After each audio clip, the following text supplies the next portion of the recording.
Hello everyone and welcome to my channel. We have started the preparation for medicine subject that we have divided into the two broad classes, that is medicine A and medicine B. In medicine A we have covered the unit CVS. Now we are starting pulmonology. This is my first video of pulmonology section. So starting from the pulmonology, we will be discussing the topics that are given in this index, that is asthma, status asthmaticus and exacerbation of the asthma, COPD, bronchiectasis, pulmonary TB, pneumonia, lung cancer and bronchogenic carcinoma, pulmonary embolism, pleural effusion and pneumothorax. These are the most important topics of the unit pulmonology. Okay, now coming towards our first topic, that is asthma. We are having a scenario that there is a 30-year man, non-smoker, having severe shortness of breath, cough and scanty sputum. Past history revealed similar episodes in age of the 7 years. On examination, respiratory rate is 26 breaths per minute. He is using accessory muscles of respiration. Chest examination revealed bilateral bronchi. The rest of the examination is unremarkable. The another scenario is that there is a 26-year-old male, episodes of wheezing, chest, nocturnal cough and dyspnea is present. Symptoms especially wheezy, cough, chest aggravated during spring season, one exposure to pollen, smoke and dust. Okay, so what are the diagnoses, investigations and management? What are the precipitating factors for the current illness, and enumerate the complications? The definition is it is a chronic inflammatory reversible disorder with airway hyperactivity and variable airflow obstruction. The clinical features are wheezing, breathlessness, cough, chest tightness, wheezing during inspiration and expiration, tachypnea, tachycardia and diaphoresis. These are triggered by classical, infectious and pharmacological. The differential diagnoses are COPD, foreign body, exercise-induced dyspnea, cardiac asthma and chronic sinusitis. The mild attack can say some words. In severe attack can pronounce full sentence. Can't pronounce full sentence. Okay, what is the prognosis is poor if the respiratory rate is increased, if he is fatigued, lassitude, excessive sweating is present, central cyanosis and hypercapnia is present. The investigation options for asthma are history and examination, that is attack is in specific season, then hyperresonant on percussion, tachycardia, tachypnea and indrawing of the chest is present. Then on the chest X-ray, problems in airway is present. In pulmonary function test, FEV1 is decreased, FVC is almost 10 in obstructive lung disease. The CBC, that is leukocytosis, is common in acute severe asthma. Eosinophilia may be there and increase IgE in the blood. Peak expiratory flow rate, that is simple inexpensive device called peak flow meter, can indicate severity of the airflow limitation. The values of peak expiratory flow rate in male is 450 to 650 liter per minute, while in female is 350 to 500 liter per minute, and the value is 100 to 200 liter per minute, which indicates ventilatory dysfunction. In usually a marked diurnal variation in peak expiratory flow rate, lowest value being recorded measured in morning. Therefore, peak expiratory flow rate should be measured in morning. Methacholine challenge test is done when PFT is normal, still asthma positive when greater than or equal to 20% decrease in the forced expiratory volume. Skin allergy test is done, there is skin prick and IgE. ABGs are done, there is partial pressure of O2, carbon dioxide, pH and H2SO3. Sputum examination, that is IgE, eosinophils to exclude TB, and challenge test by adenosine AHR. The management options for asthma are: first of all, it is prevention, that is environmental control, avoid causative allergens, education of the patient about the disease, and early treatment of the chest infections. Then the short-term treatment, that is acute relief medication, O2 inhalation, intravenous corticosteroids, SABA, that is short-acting beta-2 agonist, nebulization of the MDI, then aminophylline is given. The long-term treatment is inhaled corticosteroid, oral prednisolone, LABA, montelukast and cough suppressants. Inhaled short-acting beta-2 agonist, SABA, relax smooth muscles, bronchodilators and contracts sphincters. Inhaled SABA plus inhaled low-dose steroids, for example, dexamethasone plus butamethasone plus fluticasone, and inhaled LABA plus steroid, leukotrienes receptor antagonist and theophylline, relaxation of the airways, and long-acting beta-2 agonist, LABA inhaled, for example, salbutamol plus low-dose steroids. Okay, on the fifth one we are having oral steroids per anti-IgE treatment, that is omalizumab, and the sixth one is the step down therapy, that is when symptoms are controlled. The complications of asthma are dehydration, infection, pneumothorax, respiratory failure, cor pulmonale, and exhaustion. The common asthma medications are beta 2 agonists, corticosteroid, muscarinic antagonist, methylxanthine, cromolyn, anti-leukotriene, anti-IgE, and anti-interleukin factor 5. So up till now we have discussed the pulmonology first topic, that is asthma, the scenario, then the definition, then the clinical features, then what are the symptoms that trigger the asthma, then the differential diagnosis of the asthma, then the symptoms in mild attack and severe attack and how to classify it, then the poor prognosis. Then we discuss the investigations, that is history and examination, chest X-ray, pulmonary function test, and CBCT, peak expiratory flow rate, methacholine challenge test, skin allergy test, IBG, sputum examination, and challenge test by inosine. Then we discuss the management. Okay, now the medicine can be remembered from this mnemonic, that is asthma. For A is albuterol, S steroid, T theophylline, H humidified oxygen, M magnesium, and A is anticholinergic agents. The management can be done by prevention, short-term treatment, and long-term treatment. Then the complications and the common asthma medicines are given. Now coming towards our next topic, that is status asthmaticus or exacerbation of the asthma. Okay, we are having a scenario that there is a 30 years old non-smoker male patient presented with severe shortness of breath, cough, and scanty sputum. His past history revealed similar episodes since age of years. On examination, he is agitated, breathless, and using accessory muscles of respiration, and is unable to complete sentences. Pulse, that is 130 per minute. BP is 80/40 with marked pulses. Paradoxes on examination. Loud inspiratory wheeze is present. Another scenario is severe breathlessness, non-asthmatic, agitated, and respiratory distress. Pulse is 120 per minute, and respiration is 30 per minute, and chest is full of wheeze. So, what is the diagnosis? What is the science of assessing severity of the asthma? The investigation options and drugs which can be given by nebulizer and side effects. Now, the definition of status asthmaticus is that it is severe and continuous bronchospasm that has not been controlled by patient's use of medication. The clinical features of severe asthmaticus, status asthmaticus or exacerbation of the asthma is history of progressively worsening dyspnea, cough, tachypnea, chest tightness, and wheezing. Patient sitting forward and may be unable to complete full sentence. The triggers of exacerbation are viral infection, molds, pollen, and air pollution. The associated factors are tachypnea, tachycardia, use of accessory muscle of respiration, diaphoresis, fatigue, and pulse paradoxicus. The symptoms or signs are for mild, moderate, severe, and impending respiratory failure are, that is breathlessness in speech. In mild cases, it occurs with act sentence, moderate with talking phrases, severe at rest words, and impending respiratory failure at rest can't speak. The body position in mild cases is able to recline, in moderate prefer sitting, in severe unable to recline, and in impending respiratory failure unable to recline. The respiratory rate is increased in mild, increased in moderate, often greater than 30 per minute in severe, and great 30 minutes per central cyanosis in the impending respiratory failure. Pulses paradoxicus is less than 10 in mild, 10 to 25 in moderate, and often greater than 25 in severe, and often absent in the impending respiratory failure. Okay, the mental status may be agitated in mild, usually agitated in moderate, usually agitated in severe, and confused or drowsy in impending respiratory failure. Peak expiratory flow rate is greater than 80% in mild, 50 to 80% in moderate, less than 50 in severe, and less than 50 in impending respiratory failure. Oxygen saturation is greater than 95 in mild, 91 to 95 in moderate, less than 91 to severe, and less than 91 in impending respiratory failure. We are having CBC, that is leukocytosis in case of infection. Then peak flow meter, we will check peak expiratory flow rate less than 200 liter per minute, which is indicative of severe asthma, and less than 100 liter per minute, which is the evidence of life-threatening episode. Then ABGs are done which show hypoxemia in severe cases, less decreased partial pressure of O2 and increased partial pressure of CO2. X-ray chest is done, which shows the hyperinflation of lung and flattening of diaphragm.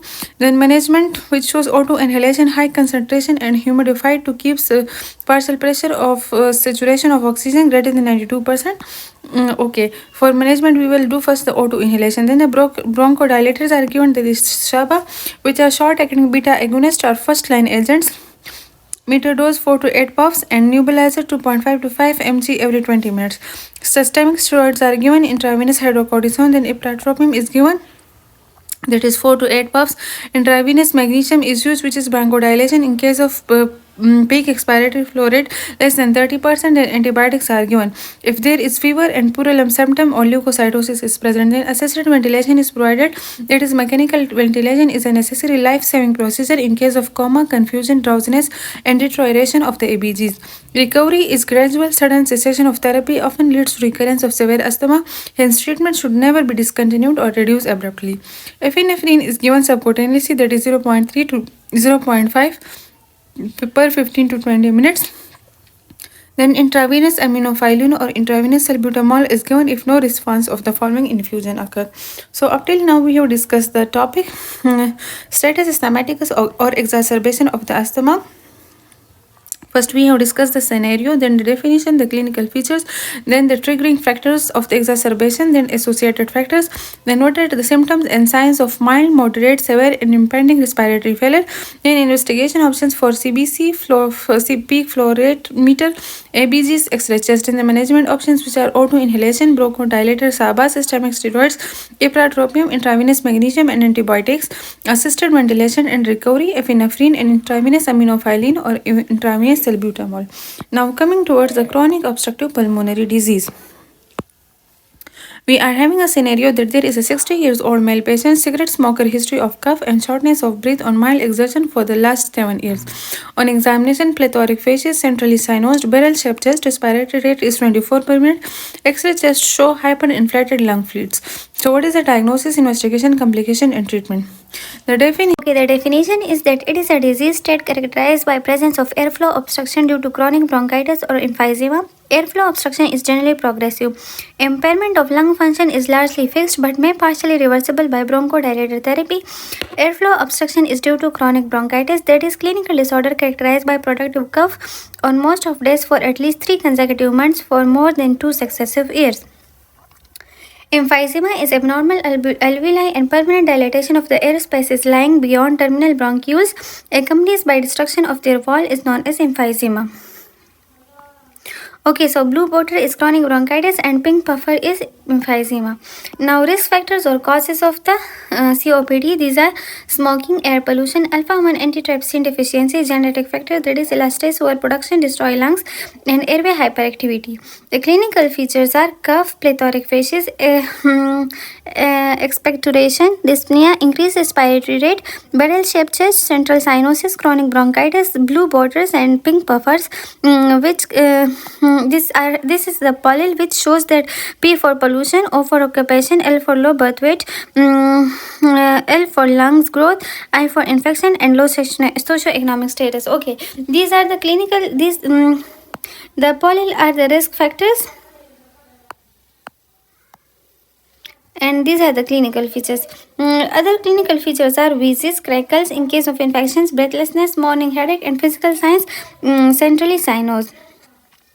The differential diagnosis of COPD are bronchial asthma, bronchiectasis, cystic fibrosis, mechanical obstruction of the central airways.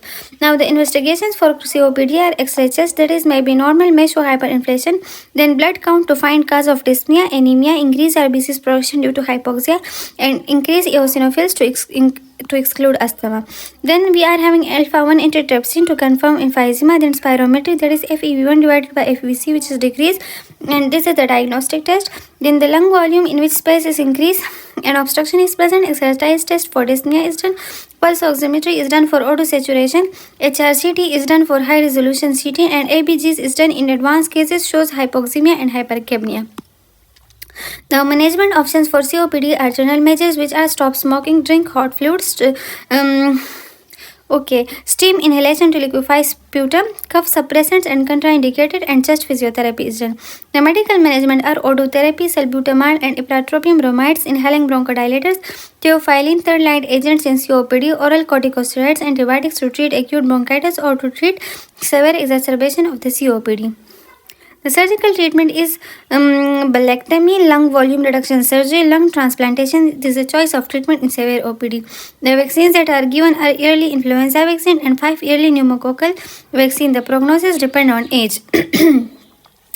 Acute exacerbation management is O2 therapy, that is O2 saturation 90 to 92. Bronchodilators are given, salbutamol, ipratropium, inhaled nebulized form. Glucocorticoids are given, which are oral 1 to 10 days therapy. Non-invasive O2 therapy is provided. Antibiotics are given for infections and additional vaccines are provided. Okay, so we have discussed the COPD. Along with this scenario, then we discuss the definition, then we discuss the risk factors or causes, then the clinical features, then the differential diagnosis, then the investigations, which are X-ray chest, blood count, alpha-1 antitrypsin, spirometry, lung volume, exercise test, pulse oximetry, HRCT and ABGs. Then the management options, which are general measures and medical measures, and the surgical treatment, then the vaccines and the prognosis, then the management of the acute exacerbation. Now coming towards the bronchiectasis. We are having a scenario that there is a 29 years old man having history of low grade fever, anorexia, weight loss and cough with copious amount of purulent sputum. Recurrent episodes of hemoptysis and right-sided pleuritic chest pain is present. Anti-tuberculosis treatment in past on examination, cleft and coarse crackles on the right side is present. So the definition of bronchiectasis is that it is a chronic permanent dilatation of the bronchioles due to recurrent infections or genetic disorders. The clinical features are history of TB therapy, that is adults, kids, pneumonia, recurrence to loose, change in posture and 100 to 101 degree fever and crackles are present. The causes of bronchiectasis are congenital and acquired. In congenital, we are having cystic fibrosis, ciliary dysfunction, and hypogammaglobulinemia. In acquired, we are having pneumonia, repeated infections, and foreign body. Occurred secondary to repeated pneumonia, process TB, abscess, and pneumonia. Okay, the bronchiectasis always occurred secondary to repeated pneumonia, TB and abscess. Now the signs are coarse and fine crackles, decreased breath sounds, collapsed airways and scarring may be. The investigation options for bronchiectasis are sputum culture, that is Pseudomonas aspergillis and Staph aureus. Then X-ray is done to find how much sputum plus lungs viability. Then CT is done for lungs test and ciliary function test is done, that is saccharine test, and biopsy is done to check out cilia beating frequency. Then electron microscopy is done for the structure and bronchoscopy is done. The management options for bronchiectasis is physiotherapy to keep airways clean manually. Then the devices are used, which are positive expirated pressure mask and flutter masks. Bronchodilators are given in severe dyspnea before physiotherapy. Antibiotics are given according to the cost of agents, ciprofloxacin, cephalosporin, and third generation trimethoprim, sulfamethoxazole, and amoxicillin is given. Now, for surgery, lobectomy is done, which is rare. If management treatment, if the medicine doesn't work, then we go for surgical treatment. Then the cause is treated, that is, for example, hemoptysis and embolism. Then prevention is done, for example, hygiene and prevent infections. The complications of bronchiectasis are massive hemoptysis, amyloidosis, cor pulmonale, metastatic brain abscess, and recurrent pneumonia. So up till now we have discussed the bronchiectasis, the scenario of bronchiectasis, then the definition, then what are the clinical features and what are the causes of bronchiectasis. These are congenital and acquired causes. Then we discuss the signs of bronchiectasis. Then what are the investigation options? These are sputum culture, X-ray, CT scan, ciliary function test, biopsy, electron microscopy, and bronchoscopy. Then what are the management options? These are physiotherapy. Then the devices are used. Then the bronchodilators are used. Antibiotics are used. The surgery are used. Then we will treat the cause. And then what we discuss what are the complications of bronchiectasis. Now coming towards our next topic, that is pulmonary TB. Pulmonary TB, we are having a scenario that there is a 24 years old man, 2-month history of low grade fever and productive cough and weight loss. Chest X-ray show cavitation lesion in apex of the left lung. The scenario is cough, anorexia, weight loss, night sweats, fever, blood, sputum in the recent past, and chest X-ray show shadowing in apex of the right lung. The non-specific scenario is bradycardia, slight fever for 6 months, slight productive cough, myobacterium, tuberculum, droplet infection, and sputum present in the present is even dry. So myobacterium bovis is present in unsterilized milk. The types of pulmonary tuberculosis is pulmonary and extrapulmonary. In pulmonary, we are having primary pulmonary TB, that is TB for the first time in life, and miliary TB, which is lungs plus blood. Then the post primary pulmonary TB, which is diagnosed with TB 9 months back, 3 months treatment taken, again TB appear. That is known as post primary pulmonary TB. In extrapulmonary TB, we are having lymph nodes, GI TB, pericardial fluid TB, CNS, and spine involvement. So these are the types of TBs. Now, what are the risk factors for pulmonary tuberculosis? These are age, low socioeconomic status, that is overcrowding in close contact, and HIV or immunocompromised patient. The clinical features for tuberculosis are cough, sputum, history greater than 1 month, low grade fever, cold sweating, sometimes asymptomatic, exudative pleural effusion, spontaneous pneumothorax or pleural rupture. The investigations for pulmonary TB are blood sample, sputum sample, radiological, bronchial lavage, bone marrow aspiration, gastrointestinal wash, tuberculin skin test, sputum for acid fast bacillus smear, ESR, X-ray chest, and pleural biopsy. Opacity usually situated. In X-ray chest, the opacity appears, so it is done for the diagnosis or the investigation of TB. The diagnostic test for TB are tuberculin skin test, that is antigen skin test, erythema form, induration on the skin swelling in time may be positive in cured post TB infections if immunity of body not active, not viable, so less sensitive and less specific. Staining is done of sputum, that is Jean-Nelson stain, which was used in the past. Nowadays, Oramin fluorescent stain is used. Culture is done. Levenstein-Jensen medium is used, which is solid medium, and MGIT is used, which is liquid medium. Baseline investigations are done, which are CBC, SRC, reactive protein, LFTs, RFTs, and urease electrolyte. The management options of the TB are general measures, that is educated about the disease and treatment protocol, then stress on regular drug intake, then awareness about adverse effect and color change of urine with drug and other secretions, advise good nutrition, and pre-treatment check LFTs, color vision, and visual acuity. The specific treatment is first line treatment, that is anti-tubercular therapy for 12 months, then initial 2 months, first and second month, isoniazid, rifampicin and ethambutol and pyrazinamide. These drugs are used for the first 2 months. Vitamin B6 is given along for the toxicity. Continuous phase is 10 months course, which contain isoniazid, rifampicin, and ethambutol in Pakistan due to high resistance. The side effects of these drugs are for pyridoxine of deficiency vitamin B6 occur. So, iron plus vitamin B6 as a result of peripheral neuropathy, tingling, numbness, and in fingers occur. Rifampicin body secretions become orange and decrease oral contraceptive pills effect. The pyrazinamide causes hyperuricemia and gout, and the ethambutol causes the eye symptom, that is optic neuritis, visual ocular disturbances, and color blindness. The second line treatment for TB are drug resistant TB and any drug from the first line, that is multiple drug resistant TB or excessive drug resistant TB, then second line of drug is used, that is amikacin, streptomycin, ciprofloxacin, and ethoxamide. Increased side effects, decreased efficacy, and expensive. The second line treatments have increased side effects, less efficacy, and are expensive. That's why they are not used as much. Monitor effectiveness and adverse effects. Then follow-up is done. Investigation for the following: sputum smear, chest X-ray, and ESR and visual functions. The complications of TB are hemoptysis, pneumothorax, bronchiectasis, emphysema, and pulmonary. So what we have discussed in the pulmonary TB, first we discussed the scenario that there is a 25-year-old man, 2-month history of low-grade fever and productive cough and weight loss. If there is weight loss, then this indicates that this is the case of TB. Now, what is the definition of TB and what are the types? We are having pulmonary and extrapulmonary TB. In pulmonary, we have primary pulmonary TB, miliary TB, and post-primary pulmonary TB. Then what are the risk factors for the tuberculosis? Then what are the clinical features? Then what are the investigation options, which are blood sample, sputum sample, radiological, bronchial lavage, bone marrow aspirate, gastrointestinal wash, tuberculin skin test, sputum for acid fast bacilli, ESR, Excel chest, and pleural biopsy. Then we come towards the diagnostic test, which are tuberculin skin test and staining of sputum and culture and baseline investigations.